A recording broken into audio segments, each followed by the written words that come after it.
that big war is likely to inflame the passions of the Muslims around the world to such a fever pitch that the Saudi government cannot allow the Hajj to take place, because such a Hajj would likely threaten the foundations of the Saudi state. And so they might use some cock and bull story about some virus which is a great danger to health, and get World Health Organization to issue an advisory, and then they suspend the Hajj. And then the next year they continue the suspension until eventually the Hajj is abandoned.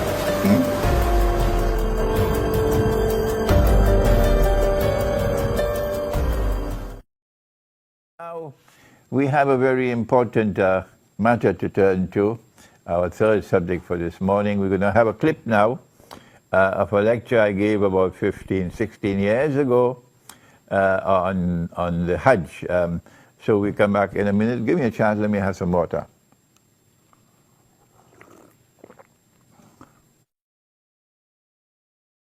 It is in Sahih Bukhari. And Allah says,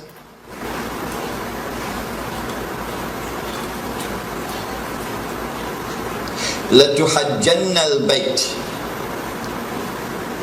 لَيُحَجَّنَّ الْبَيْتِ وَلَيُؤْتَمَرَنَّ. The people will continue to make the Hajj to the house of Allah, and people will continue to perform the Umrah to the house of Allah, the Kaaba. بَعْدَ خُرُوجِ يَأْجُوجَ وَمَأْجُوجَ, even after Gog and Magog have been released. And then the hadith goes on to say, لَا تَقُومُ السَّاعَةُ حَتَّى لَا يُحَجَّ, that the last day would not come until the Hajj has been abandoned. This hadith is in Sahih Bukhari. Let me repeat it. People will continue to perform the Hajj and the Umrah even after the release of Gog and Magog. But the last day would not come until the Hajj has been abandoned. And so when that day comes that the Hajj is abandoned, it will confirm that Gog and Magog were released long ago. Are you following me? Well, I am anticipating that the abandonment of the Hajj will take place. Alright, let me ask you, when?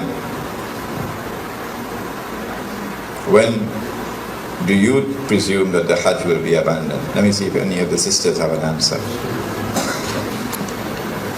Good to hear you now.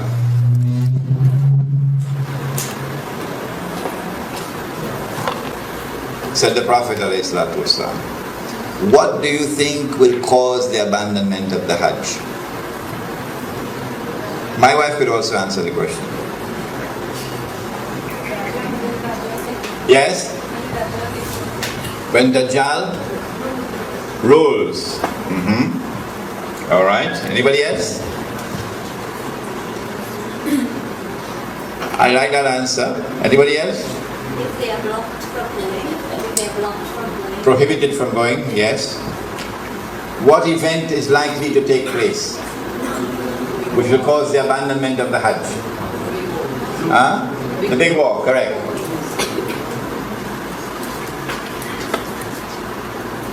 When Israel wages her big war,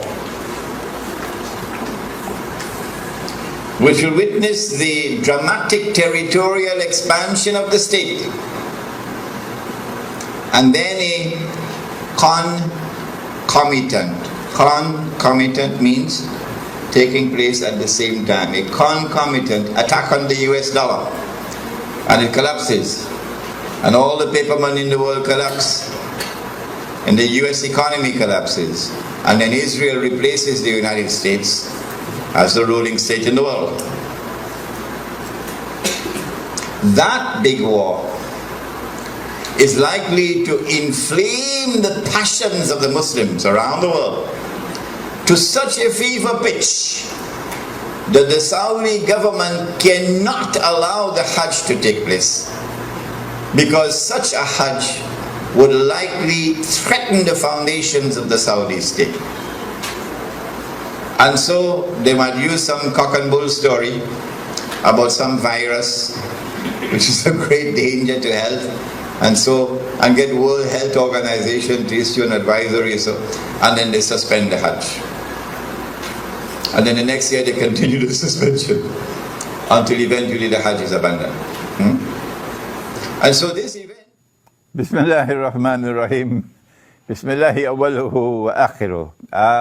I gave this lecture, I think it was about 2004 perhaps, at the Jama Masjid in San Fernando. It was a series of lectures on Surah Al-Kahf. And in that series of lectures, there is this clip on Gog and Magog and the Hajj. And I said in that clip that there might be some virus which would come, and it will be used as the excuse to try to first suspend the Hajj, not abandon.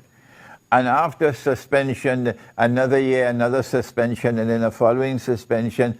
Only when there has been no Hajj for several years, then we are entitled to now declare the Hajj has been abandoned. But now let me share with you the analysis. Pick up from where I was talking 15. I notice I was a younger man in those days. I've become older now.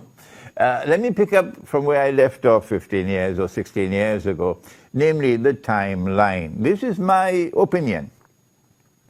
And you must not accept my opinion unless you are convinced that it is correct. This is my respect for your rational faculty.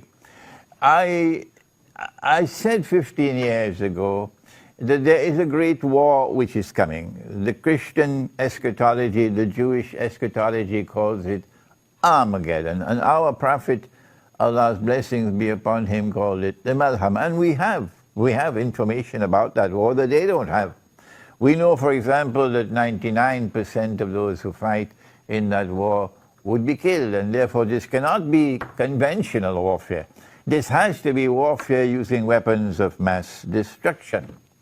Now then, that war is going to bring about the passage, in our opinion, the passage from Pax Americana to Pax Judaica, and this will inflame passions in the world of Islam against the Saudi leadership which betrayed Islam. Betrayed. They are agents of Gog and Magog. They are agents of the Judeo-Christian Zionist alliance. Those are the people who rule in Saudi Arabia. And so the Saudi regime is going to be placed in a very dangerous situation after the Great War. Any Hajj will take place after that could bring about the collapse of the Saudi regime. And so this is my analysis. That is, that they will have to take steps to suspend the Hajj and eventually get it abandoned before that Great War. The Great War has not as yet taken place. And so here is my timeline. My timeline is that, yes, our Prophet spoke about Jerusalem being center stage, and then he said about Medina being in full-on desolation. This is already in place. And then he said the next thing would be the Great War. And I am suggesting that before the Great War takes place, there has to be a suspension of the Hajj, and then followed by another suspension, and so on, in order to protect the Saudi regime when the Great War takes place. After the Great War takes place, the next event would be the conquest of Constantinople. And then after that, the next event would be the Khuruj of Dajjal. And only after the Khuruj of Dajjal would you have Imam al-Mahdi, the emergence of Imam al-Mahdi alayhi salam, and the return of Nabi Isa alayhi salam. Those are the deaf, the dumb, and the blind, who absolutely insist with obstinacy that you cannot have any Gog and Magog in the world until Jesus has returned. Leave them, leave them. They are people who no longer have the capacity to think and to study the Quran. But for the rest of you, and mashallah, there are so many of you there who are prepared to think. We are saying to you that our hadith, the Prophet ﷺ has made this prophecy, which is there in the clip, and which is in Sahih Bukhari, لَتُحَجَّنَّ الْبَيْتِ, that you will most certainly perform the Hajj. وَلَا يُؤْتَمَرَنَّ, and you will most certainly continue to perform the Umrah to the house of Allah. بَعْدَ خُرُوجِ يَأْجُوجِ وَمَأْجُوجِ, even after Gog and Magog have been released. Did you hear that? Even after Gog and Magog have been released, the Hajj will still continue.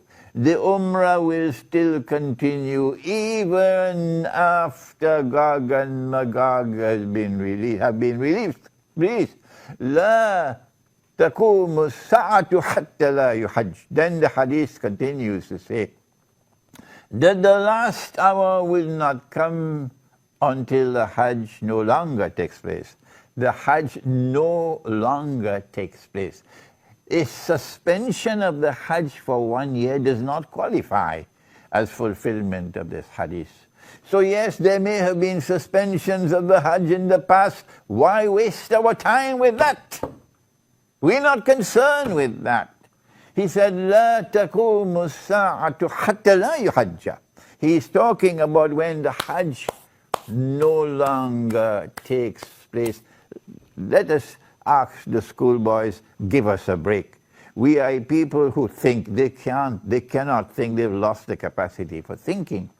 So when the Hajj no longer takes place, no more Hajj, then you can no longer say that Gog and Magog have not as yet been released. No, you'll be very wrong. It will not be possible for you to say, no, Hajj, Gog and Magog can only come after Nabi Isa alayhi salam returns. You have betrayed the Quran. You have refused to study the Quran, and now you pay the price for that betrayal. This is the importance of that clip of 15 or 16 years.